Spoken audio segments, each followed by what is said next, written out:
On a tous connu ça, que ce soit pour les études, pour un projet au travail, ou même juste par curiosité personnelle. On commence une recherche et très vite on est complètement noyé sous une montagne d'informations. C'est un vrai défi. Mais aujourd'hui, on va décortiquer un outil qui pourrait bien changer complètement la donne. Des articles à lire, des notes qui partent dans tous les sens, des dizaines et des dizaines d'onglets ouverts sur le navigateur. Franchement, cette surcharge, ça peut transformer un projet super intéressant en une véritable corvée.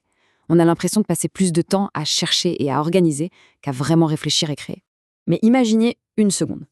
Si on pouvait poser une question, comme ça, directement, à toutes nos notes de cours, à nos rapports, à nos articles, et obtenir une réponse claire, synthétique et surtout précise, eh bien, c'est exactement la promesse d'une nouvelle façon d'aborder la recherche.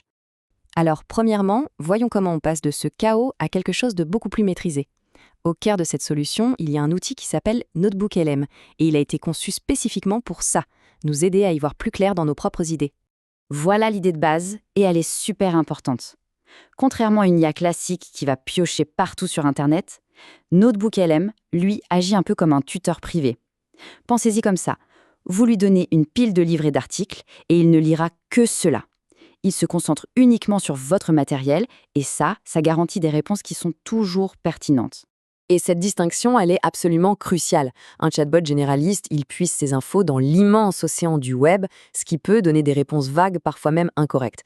NotebookLM, lui, il reste dans le bocal qu'on lui a préparé. Chaque réponse est donc ancrée, enracinée dans vos sources avec des citations directes. Du coup, on évite le gros problème des hallucinations de l'IA. Bon, alors, comment ça se passe en pratique ? Comment est-ce qu'on transforme cette pile de documents un peu en vrac en un véritable partenaire de recherche avec qui on peut discuter ? Eh bien, c'est étonnamment simple. Le processus est super intuitif. D'abord, on crée un carnet. En fait, c'est juste un espace de travail dédié à un projet. Par exemple, un carnet pour une dissertation d'histoire, un autre pour une analyse de marché. Ensuite, on y glisse tout simplement toutes nos sources. Et là où ça devient très puissant, c'est que la flexibilité est impressionnante. On ne se limite pas aux simples fichiers texte, non. On peut importer des PDF, des présentations, des liens vers des articles, et même des transcriptions de vidéos ou des fichiers audio.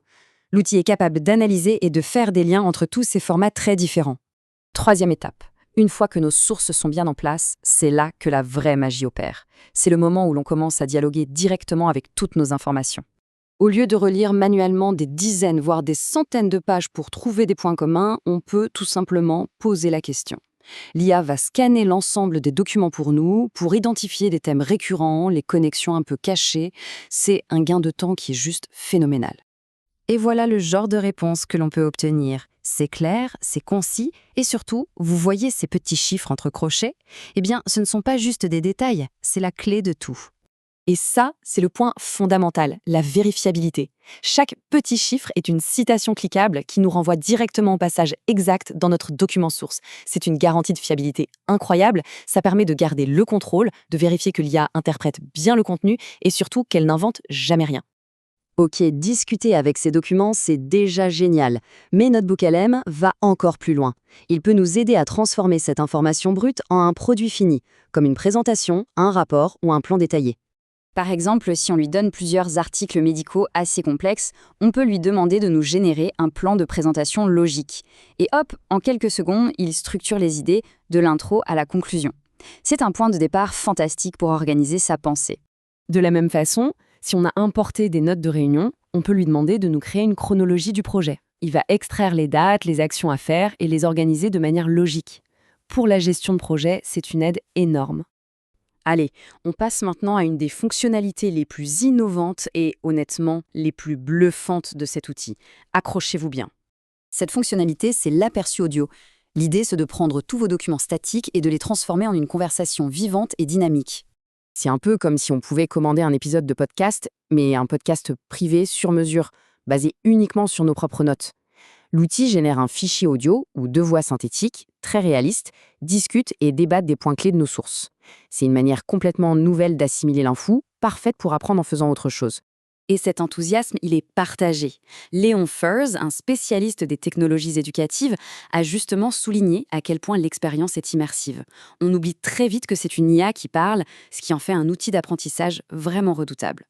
Bien sûr, comme pour n'importe quel outil, pour bien s'en servir, il faut aussi connaître ses limites.